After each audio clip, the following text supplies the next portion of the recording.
Josie Lapos, BOD. Absent po.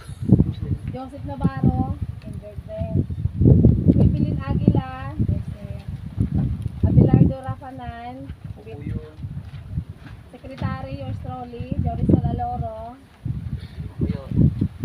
Mary Grace Manansala, Treasurer, graduation ang kanyang anak, Cordelio Agustin, Auditor, Nerlin Bumanlag, Business Manager natin, Solomon Roldan, ating PRO, hospital din, Elisa Espinola, ating bookkeeper, sa opisina. Meron naman po tayong quorum kasi meron tayong 1, 2, 3, 4, 5. 5 po ang ating officers.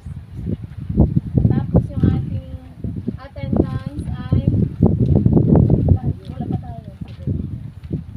Sa 18. Oh, yan, pinarating pa. Attendance.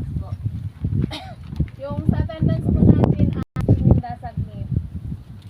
Magandang hapon po sa ating lahat. Recap muna ha, bago mag-ano ako.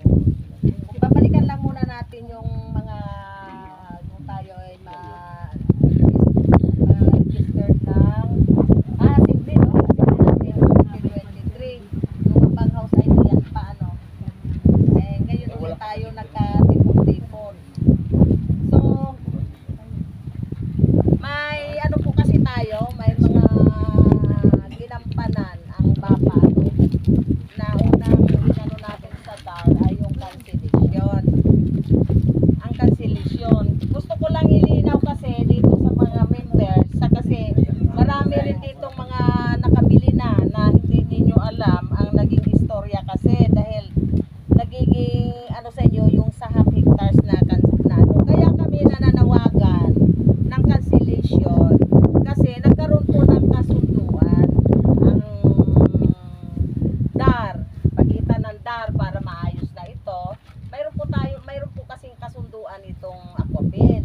Gusto ko lang mailinaw din sa inyo na mula nung 2008 po ito nagkaroon ng kasunduan na pirmado po ang mga ano ng samahan, ano. Gusto ko lang po ilinaw sa inyo na bagaman mula noon hanggang ngayon ay ilang taon na ba nakakaraan? 18. Mula nung tayo ay mag 2023 nagakbang, no. Kaya tayo nanawagan ng cancellation kasi yung pong kalahati ay hindi pwedeng i-award hanggat hindi nakakancel yung unang mga kuha. Yun po yung gusto nating ilinaw.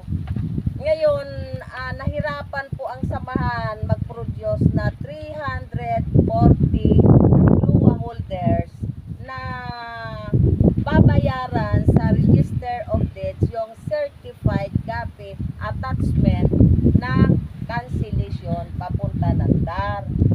Doon po kami nahihirapan kay magkano, inabot po ng 160 plus yata. So, yun po yung hindi natin 165. hindi ho namin ma-produce. Kaya po, inabutan naman ng